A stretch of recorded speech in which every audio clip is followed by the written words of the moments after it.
یک منطقه یک تهران، تخصصم اینه بفروشم بهت پنتاوس. میگیره ازم مشاوره حتی ترامپ، جذب میشه به من ثروت میشینه حساب. هر موقع بشه تشنم مینوشم کتاب. برایان تریسی میاد میشینه کلاسم، انقدر ناب همه برج ساز و رولو برا. میشم مونوپول خودم توی اولی نگاه.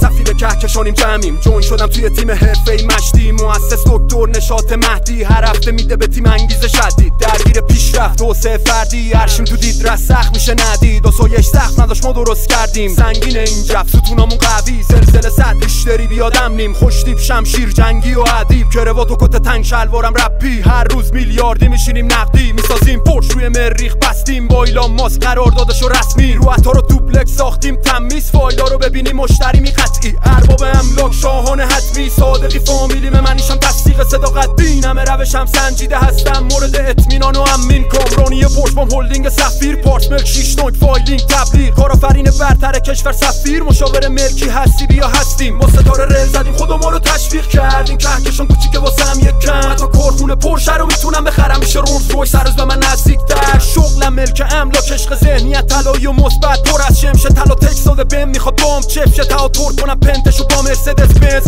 یشم سبز و یاقوت قرمز.